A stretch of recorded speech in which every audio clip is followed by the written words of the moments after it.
premier jour du congrès de la FNCF, Box Office Pro et comme chaque année ici. Ayşegül, qu'est-ce qui nous attend pour ce congrès tout particulier ? Ce qui nous attend, c'est avant tout des films qui commencent dès ce soir avec les avant-premières et ensuite un grand moment autour de l'éducation au cinéma et aux images en présence notamment de monsieur Édouard Geffray qui a présenté récemment son rapport. Et ce sera également le premier congrès du président du CNC Gaëtan Bruel qui nous rejoindra mercredi après-midi. Et voilà, et le matin même, il y aura eu le forum de discussion qui forcément va faire beaucoup parler les exploitants, notamment entre eux, parce qu'on sait que le contexte n'est pas forcément des plus simples. Et ça, peut-être tu peux nous en dire un mot très rapide, Jules. Et en effet, comme on le sait, les salles ont vécu un été très très compliqué. Alors là, on le voit, depuis 2 semaines, ça va mieux. Mais néanmoins, elles accusent un retard qui est assez important par rapport à l'année dernière. Et en plus, on le sait, le contexte économique et surtout politique fait que, notamment, il n'y aura pas de ministre de la Culture et de l'Éducation nationale.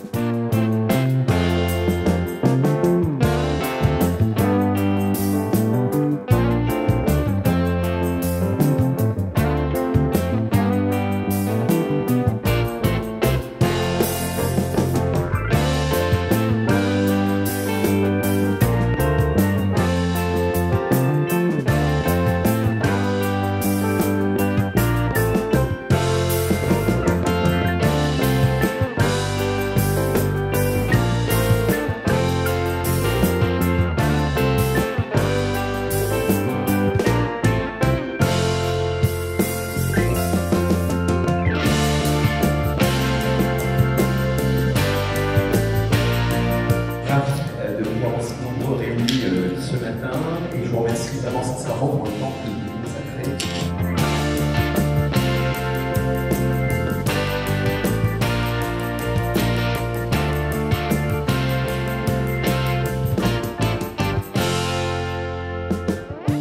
Tirage au sort, jeu concours, photo, quiz. Restez à l'écoute, chaque animation sera annoncée à ce micro.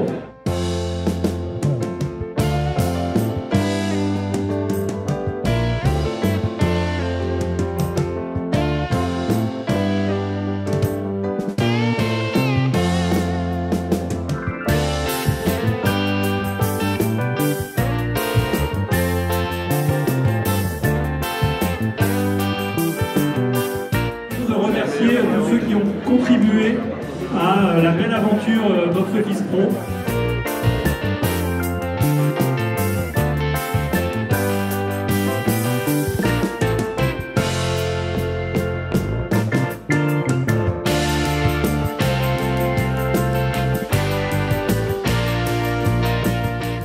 Jour 2 au congrès de Deauville et nous avons eu la table ronde sur l'éducation à l'image, un moment qui était très attendu notamment avec la présence d'Édouard Geffray. Et justement, Édouard Geffray a réservé une petite surprise en proposant une 20e proposition. Il a tout simplement proposé d'organiser un événement en amont de la fête du cinéma, la semaine qui la précède à vrai dire. Donc ça serait une opération tarifaire en partenariat avec des réseaux sociaux, avec des opérateurs téléphoniques qui s'intitulerait Et si tu changeais d'écran, et dont le but servirait, pour reprendre ces mots, à prolonger ma classe au cinéma en dehors de la classe. Tout cela s'inscrit un peu dans le prolongement du rapport Geffray qui cherchait aussi à mieux valoriser ce dispositif, notamment mieux valoriser pour faire comprendre aussi aux collectivités qui, on le voit, se désengagent énormément, l'importance que représente ce dispositif. Et notamment Gaëtan Bruel a fait plusieurs annonces, notamment il a annoncé le fait que le CNC va prendre en charge, va compenser la baisse des financements des DRAC.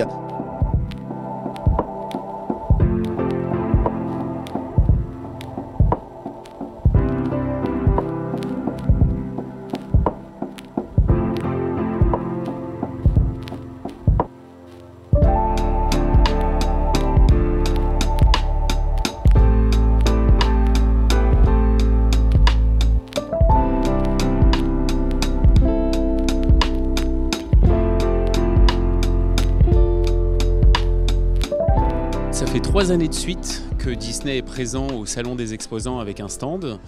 Ça montre notre volonté de pouvoir soutenir toute l'exploitation, d'être là avec nos partenaires et amis exploitants. Et ça nous donne l'occasion de pouvoir parler de tout notre catalogue, de nos 7 labels qui représentent la compagnie, Disney Live Action, Disney Animation, Pixar, Marvel, Lucasfilm, la Fox, Searchlight. Et ben nous, avant tout, le stand, c'est un lieu convivial où en fait on a pensé le stand dans un lieu d'échange. En fait, on est en partenariat avec Box Office Pro cette année, ce qui était important pour nous parce qu'on sait que c'est un endroit incontournable au Salon des exploitants. Et du coup, c'était important pour nous d'avoir ce lieu où on peut organiser des animations autour de nos films de fin d'année. Et ça nous permet de discuter avec les exploitants, les exposants. On a notre équipe de programmation qui était aussi présente sur le stand. Donc ça permet vraiment de rencontrer tous les interlocuteurs à qui on parle toute l'année, quotidiennement. Et cette année, on a décidé de mettre en avant 2 films qui sont Zootopie, où on avait une petite animation ludique autour d'un puzzle à reconstituer. Zootopie, qu'on sortira le 26 novembre dans toutes les salles. Et donc c'est l'occasion de retrouver Judy et Nick qui partent à la recherche cette fois d'un serpent disparu. Et on avait un photobooth pour plonger dans l'univers magnifique d'Avatar. Évidemment, Avatar, de feu et de cendre, donc 3e opus de la franchise imaginée par James Cameron, qui sortira donc le 17 décembre, évidemment très attendu par toute l'industrie, que nous avons voulu soutenir sur cette semaine au Congrès des exploitants. Les cinémas la ramure, tandis que les films sont notre soleil, sans lequel le feuillage ne peut pas faire la photosynthèse. Et nous sommes tous comme un peu les jardiniers paysagistes de cinéma, pendant que le CNC serait un peu notre office national des forêts. Alors oui, nous avons du mal à régler nos factures et toute la chaîne cinématographique en pâtit. Nous vous prions, chers fournisseurs de la filière et chers éditeurs, de nous en excuser. Mais il faut aussi mesurer ce que sont les discussions avec nos banquiers comme avec nos actionnaires depuis 2020. Sommes-nous encore crédibles à dire que demain, tout ira bien ?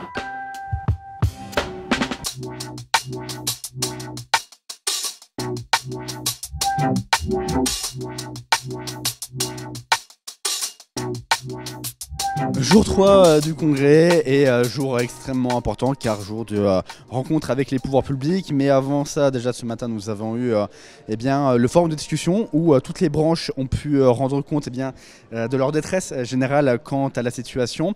Détresse à laquelle Gaëtan Bruel a dû répondre pour son tout premier congrès des exploitants.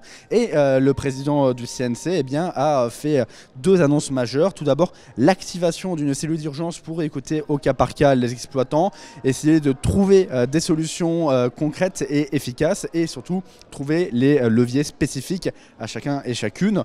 Ensuite, il a évoqué la création d'une avance exceptionnelle du soutien automatique et ce, quel que soit le taux de remboursement de la précédente avance. Gaëtan Bruel a évoqué bien évidemment la réforme ARSE, a reconnu le nombre de plaintes et reconnu le fait qu'il devait y avoir des changements et pour ce faire, première nouvelle, le système de notation va tout simplement disparaître. Et en plus, le président du CNC a évoqué que la vocation du CNC est avant tout qu'il y ait des variations beaucoup moins fortes de subventions d'une année à l'autre. Et pour ce faire, le comité du suivi va se réunir d'ici la commission d'appel.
S'il y a des petits dérapages, mais bon, on est content d'être là, tous ensemble. Écoute, mon cher Victor, on est ravis d'être là pour cette journée de communion, d'une certaine façon.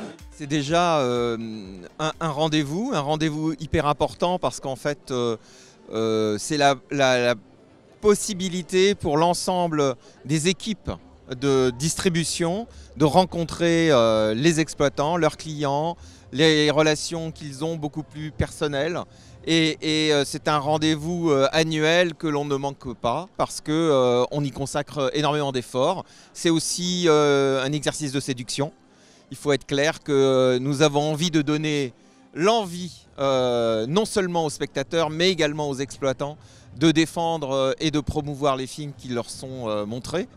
Au niveau de la présentation, il y aura 29 distributeurs. On est extrêmement satisfait de pouvoir donner aussi une perspective sur les 6, 7, 8 mois à venir et on espère qu'ils seront effectivement très positifs. Et le sentiment que j'en retiens, c'est qu'effectivement toutes les équipes des distributeurs-éditeurs se donnent à fond depuis bien avant l'été pour préparer ces boucles, préparer ces rendez-vous, ce marketing que l'on voit et qui va s'adresser ensuite au public.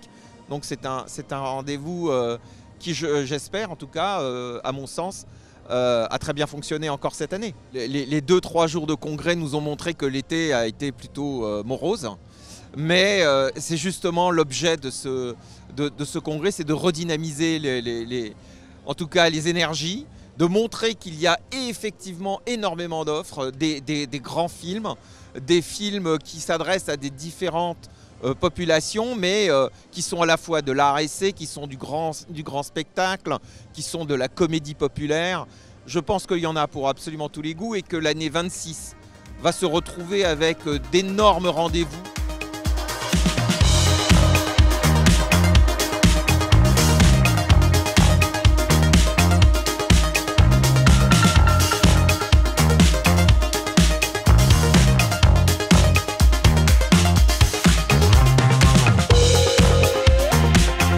Et c'est la fin de ce 80e congrès de la FNCF. On sort de près d'une semaine extrêmement dense en discussion.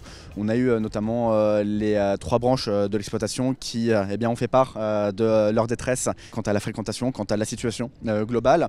Mais à cette détresse, il faut bien le dire, a été exprimée une forme d'optimisme de la part des pouvoirs publics qui ont martelé l'idée qu'il faut y croire, il faut continuer à y croire. Et ça commence déjà avec Édouard Geffray qui, lors de la table ronde sur l'éducation à l'image, a fait part de sa découverte sur la manière dont l'exploitation était vraiment un socle nécessaire sur l'espoir de conserver, de préserver l'écosystème de l'éducation à l'image.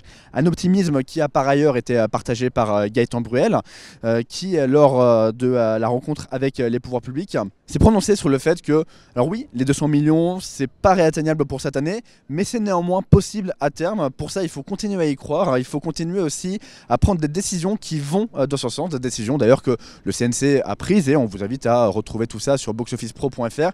Et justement, Box Office Pro, c'était une édition particulière pour nous au congrès. On fêtait nos 20 ans, notre 500e numéro. On vous invite à lire le magazine si ce n'est pas déjà fait, qui retrace un peu 20 ans de cinéma, et on espère surtout qu'il annonce 20, 40, 100 belles années de cinéma, de Box Office Pro. Bref, en somme, l'actualité ne s'arrête jamais. D'ailleurs, on vous invite à retrouver le magazine post-congrès chez vous le 8 octobre. Et sur ce, d'ici là, restez connectés sur les réseaux sociaux, sur le site, dans notre émission. On vous remercie beaucoup et à très vite.